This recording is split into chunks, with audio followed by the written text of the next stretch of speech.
Hello students, आज की class में आपका स्वागत है। बच्चों, आज हम पिछले वीडियो में आपने नाजीवाद और द्वितीय विश्व युद्ध देखा था। इस वीडियो में हम इस पाठ के प्रश्न उत्तर देखते हैं। प्रश्न पहला है, गलत वाक्यों को छांटकर और उन्हें सुधार कर लिखें। पहला है, द्वितीय विश्व युद्ध ब्रिटेन की महत्वाकांक्षा के कारण हुआ था। उत्तर, नहीं, द्वितीय विश्व युद्ध जर्मनी की महत्वाकांक्षा के कारण हुआ था। 1945 में राष्ट्रसंघ की स्थापना हुई। नहीं, 1945 में संयुक्त राष्ट्र संघ की स्थापना हुई। तीसरा, फांसीवादी बहुदलीय व्यवस्था के विरोधी थे। हाँ, फांसीवादी बहुदलीय व्यवस्था के विरोधी थे। चौथा, संगठित मजदूर फांसीवादी आंदोलन के सबसे बड़े समर्थक थे। उत्तर, नहीं, संगठित मजदूर फांसीवादी आंदोलन के समर्थक नहीं थे, बल्कि फांसीवादी आंदोलन से जुड़े मजदूर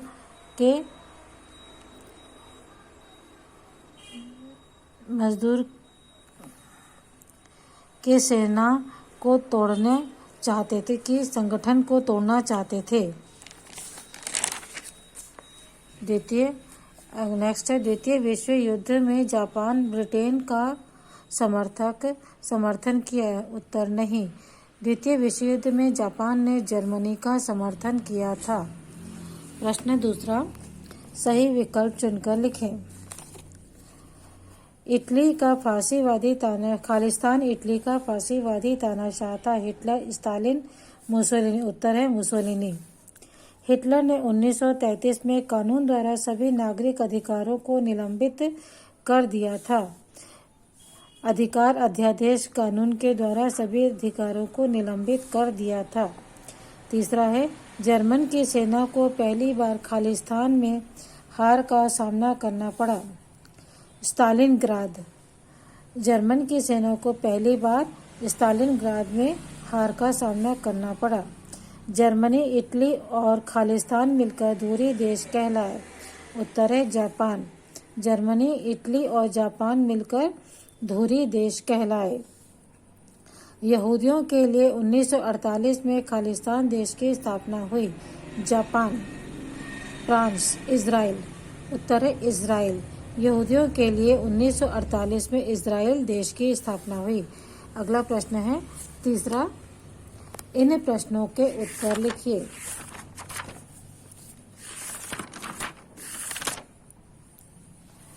प्रश्न पहला है, यूरोप में प्रथम विश्व युद्ध के बाद छोटी संपत्ति वाले लोगों की क्या दशा थी। उत्तर, प्रथम विश्व युद्ध के बाद आर्थिक मंदी के कारण छोटी संपत्ति वाले लोग सबसे अधिक प्रभावित थे। किसानों की जमीनें नीलाम हो रही थी, छोटी दुकानें व कारोबार बंद हो रहे थे और बेरोजगारी बढ़ रही थी। छोटी संपत्ति वाला वर्ग उदारवाद व साम्यवाद दोनों का विरोध कर रहा था। प्रश्न दूसरा, हिटलर ने जर्मन लोगों को क्या क्या आश्वासन दिए। हिटलर ने जर्मन लोगों को एक शक्तिशाली राष्ट्र की स्थापना, वर्साय संधि में हुई नाइंसाफी की प्रतिरोध और जर्मन समाज की खोई हुई प्रतिष्ठा वापस दिलाने, बेरोजगारी की समस्या का समाधान तथा जर्मनी को विदेशी प्रभाव से मुक्त करवाने का आश्वासन दिया। अगला प्रश्न है तीसरा, जर्मनी ने पोलैंड के लोगों से विजय के बाद कैसा व्यवहार किया। जर्मनी ने पोलैंड के लोगों से विजय के बाद अमानवीय व्यवहार किया। वहाँ के अधिकतर यहूदी, बुद्धिजीवी व अभिजात वर्ग के लोगों व शिक्षकों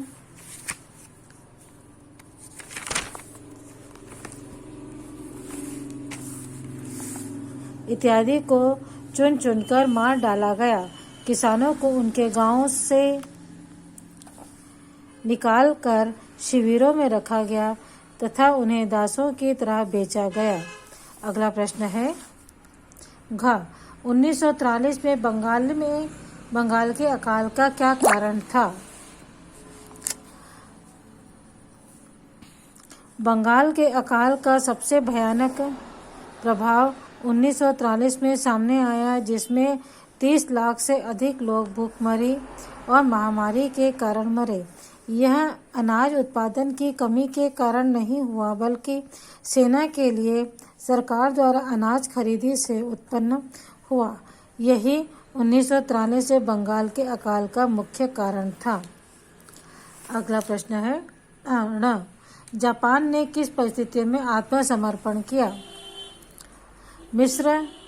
मित्र देशों ने 1945 में जर्मनी और इटली पर विजय प्राप्त कर ली थी, अतः अमेरिका ने अगस्त 1945 में बचे हुए धुरी राष्ट्र जापान को मजबूर करने के लिए उसके 2 शहरों हिरोशिमा और नागासाकी पर परमाणु बम गिराए और उसमें के तुरंत बाद जापान ने आत्मसमर्पण कर दिया। प्रश्न चौथा, फासीवादी और लोकतांत्रिक उदारवाद के क्या क्या अंतर है? विस्तार से समझाइए। फासीवादी और लोकतांत्रिक उदारवाद में निम्न अंतर है। पहला, फासीवादी अति राष्ट्रवादी था, जबकि लोकतांत्रिक उदारवाद सभी को साथ में लेकर चलने में यकीन रखता था। दूसरा, फासीवादी राज्य के हाथों में असीमित शक्ति देना चाहता था, जबकि लोकतांत्रिक उदारवाद शक्ति का विकेंद्रीकरण के विभाजन का समर्थक था। तीसरा, फासीवाद बलपूर्वक अन्य राजनीतिक दलों को समाप्त करने में विश्वास रखता था, जबकि लोकतांत्रिक उदारवाद अधिक दलों के बीच प्रतियोगिता में विश्वास रखता था। चौथा, फासीवाद एक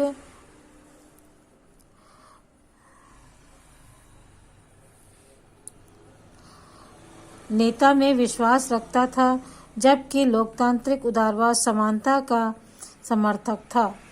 अगला प्रश्न है, हिटलर जर्मन राज्य का विस्तार क्यों चाहता था?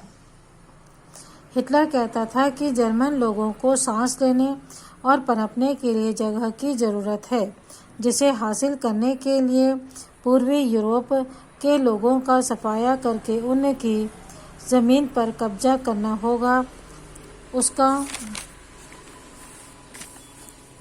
कहना था कि गैर जर्मन लोग कमतर मनुष्य हैं जो गुलाम बनाने के ही लायक हैं। इसी सिद्धांत के आधार पर वह अंततः पूरे विश्व पर कब्जा करना चाहता था। हिटलर ने जर्मन लोगों को आश्वासन दिया कि वे दूसरे देशों पर कब्जा करेंगे तो उन देशों की संपदा का दोहन कर पाएंगे और इससे हर जर्मन का जीवन स्तर बेहतर होगा। जर्मन सैनिकों को यह बताया गया कि दूसरे देशों के लोग कमतर मनुष्य हैं जो जर्मन नस्ल के आगे टिक नहीं पाएंगे और जल्द ही हार जाएंगे। अगला प्रश्न है, राष्ट्रवाद और अति राष्ट्रवाद में क्या अंतर है? पहला है राष्ट्रवाद। राष्ट्रवाद एक विश्वास, पंथ या राजनीतिक विचारधारा है जिसके द्वारा व्यक्ति अपने गृह राष्ट्र के साथ अपनी पहचान बनाता है या लगाव व्यक्त करता है। यह एक ऐसी अवधारणा है जिसमें राष्ट्र को सबसे अधिक प्राथमिकता दी जाती है। राष्ट्रवाद अपने देश के विकास पर जोर देता है। राष्ट्रवाद अन्य राष्ट्रों की भावनाओं व सीमाओं को सम्मान करता है। राष्ट्रवाद से दूसरे देशों में लोकतंत्र, राजनीतिक दलों व संगठनों का विकास होता है। राष्ट्रवाद से विश्व शांति को कोई खतरा नहीं है। अति राष्ट्रवाद। अति राष्ट्रवाद राष्ट्रवाद का उग्र रूप है जिसमें एक देश के लोग अपने ही देश को सर्वोच्च बनाना चाहते हैं तथा दूसरे देशों पर अपना विस्तार करना चाहते हैं। अति राष्ट्रवाद के अंतर्गत विश्व में अपने ही राष्ट्र का आधिपत्य स्थापित करना चाहते हैं। अति राष्ट्रवाद के अंतर्गत अति राष्ट्रवादी साम्यवाद, सैन्यवाद तथा युद्ध उन्माद पर जोर देते हैं। अति राष्ट्रवाद के अंतर्गत अतिराष्ट्रवादी हिंसा और बलपूर्वक अन्य राजनीतिक दलों, संगठनों आदि को ध्वस्त करने में विश्वास करते हैं। अतिराष्ट्रवाद विश्व शांति के लिए खतरा है। आपके अनुसार जर्मनी के हारने के क्या कारण रहे होंगे? हमारे अनुसार द्वितीय विश्व युद्ध में जर्मनी के हारने के निम्न कारण रहे होंगे। पहला है हिटलर का तानाशाही रवैया। द्वितीय विश्व युद्ध के दौरान हिटलर ही अपनी सेना का प्रतिनिधित्व कर रहा था। यद्यपि उसने अपनी सेना के जनरल नियुक्त किए थे, किंतु वह उनके द्वारा दिए गए सुझावों को पूर्णतः नकार देता था। हिटलर का यह तानाशाही रवैया विश्व युद्ध में उसकी हार का मुख्य कारण बना। दूसरा है कमजोर गुटों का चयन। द्वितीय विश्व युद्ध में के दौरान जर्मनी ने जापान, हंगरी, रोमानिया जैसे कमजोर देशों के साथ अपने गुट का निर्माण किया, जो उसकी हार का प्रमुख कारण बना। तीसरा, मित्र गुट का निर्माण। द्वितीय विश्व युद्ध के दौरान ब्रिटेन, अमेरिका और सोवियत संघ द्वारा आपस में मिलकर मित्र गुट का निर्माण किया गया, जिसने आपस में मिलकर जर्मनी व उसके सहयोगियों को युद्ध में परास्त करने का प्रयास किया। चूंकि यह गुट अत्यंत शक्तिशाली था, अतः यह भी जर्मनी की हार का मुख्य कारण बना। चौथा, सोवियत संघ पर आक्रमण। जर्मनी ने बिना सोचे समझे सोवियत संघ पर द्वितीय विश्व युद्ध के दौरान आक्रमण कर दिया था। सोवियत संघ के शक्तिशाली होने के कारण जर्मनी को इसके खिलाफ युद्ध में हार का सामना करना पड़ा था, अतः यह हार भी कहीं न कहीं विश्व युद्ध में जर्मनी के हार का एक मुख्य कारण था। अगला प्रश्न है, अगर जर्मनी युद्ध में जीत जाता तो दुनिया पर इसका क्या प्रभाव पड़ता? द्वितीय विश्व युद्ध में जर्मनी की विजय का पूरे विश्व पर व्यापक प्रभाव पड़ता। इस विजय से हिटलर के विश्व विजय अभियान को बल मिलता। फ्रांस का अधिकतर हिस्सा फ्रांस के शेष भाग से पुनः संयुक्त हो जाता, जिस पर जर्मनी का अधिकार होता। Finland, Ukraine, Georgia, Belarus, Poland,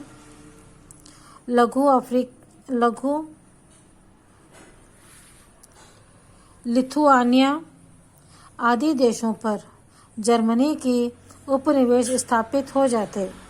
इन देशों पर जर्मनी के तानाशाह हिटलर द्वारा बनाए गए नियम लागू किए जाते। साथ ही इन देशों में जर्मनी की जनसंख्या वृद्धि के लिए विशेष प्रयास किए जाते।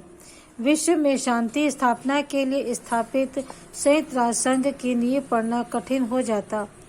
इस प्रकार संपूर्ण विश्व में शांति व अस्थिरता बढ़ती जाती, जो भविष्य में तृतीय विश्व युद्ध का आधार बन सकती थी।